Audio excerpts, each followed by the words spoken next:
So how about then the responsibilities to the community? Do you think that there are many for the news industry? And do you think that they should be upheld more or strengthened? Ashley, you want to chime in? Yeah, I think so. There's a lot of responsibility you have in reporting any news to being faithful to the industry that you're reporting in, but you also don't want to be so faithful that you're helping extinguish a voice that maybe is a little bit against the industry that is still relevant to the industry. So there's striking a fine balance between that and finding out what you want to report on that is accurate and is helpful to the industry without being necessarily a bad thing to have published. You know what I'm saying? You don't want to stray into the realm of quote unquote fake news. All right. So Paul, nicely delegated to Ashley. Did you I want would add something to that actually, which is I think reality is sometimes hard to report. And I went absolutely. I just jump. Absolutely. And I really went through this.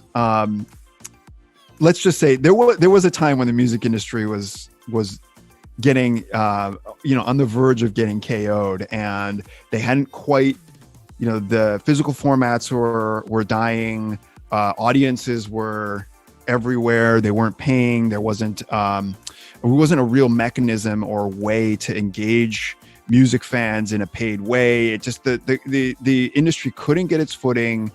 There was a lot of money loss. There were a lot of very serious existential issues that were confronting the music industry, including the wide open question of whether or not even the major labels that are thriving today would even be in existence. So that was a very stressful time for a lot of people. So reporting on the realities of those situations would, of course, lead to like all sorts of blowback and all sorts of problems. But it taught me that reality is something I think journalists should try to stick with as much as they possibly can, even though it's bad news oftentimes. But it breeds trust.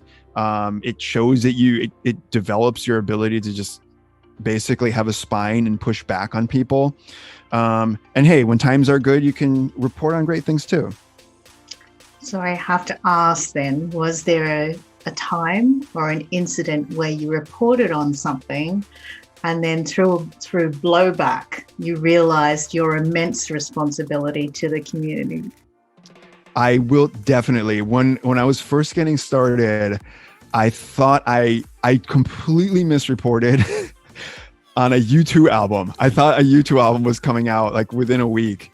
And I was like, wow, this is like, nobody knows this. This is like the biggest thing, and reported it. And the information was wrong. It was one of my earliest, real blows. Cause I was like, wait, what, how did I get this?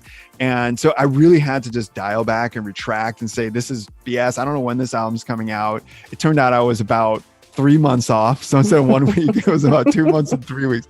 So I wasn't completely wrong, but yeah, there are definitely, I think in any journalist's career or any publication's lifespan, there are going to be moments like that where you really just have to admit that the story was incorrect. Well, Ashley, before we break, do you have something you want to add to that one?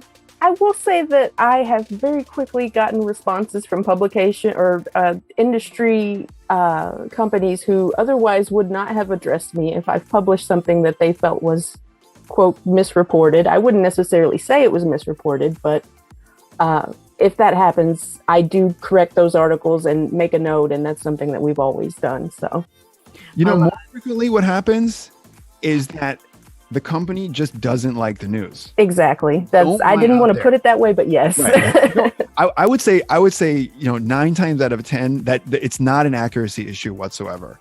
It's that it's a reality that if you report something great, it just nobody blah blah blah. It's great. If you report something negative, if there's issues that will have material impact on a company, but it's accurate, there will be blowback. So I think that you really have to stand your ground. If you know the information is right, you just have to stand your ground.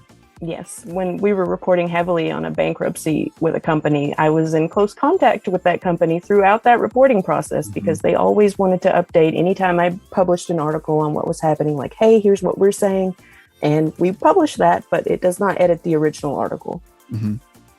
Yeah. And the other thing that can really put this, put lighter fluid on this fire is that a lot of times the bigger the company, the more like PR people or PR teams are involved. And then their mission becomes to spin the story, try to get a retraction. They'll do anything because for them, like that is the mission they need to accomplish.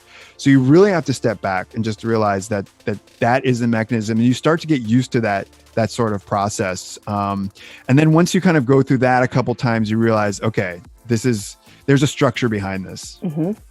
Amazing insights.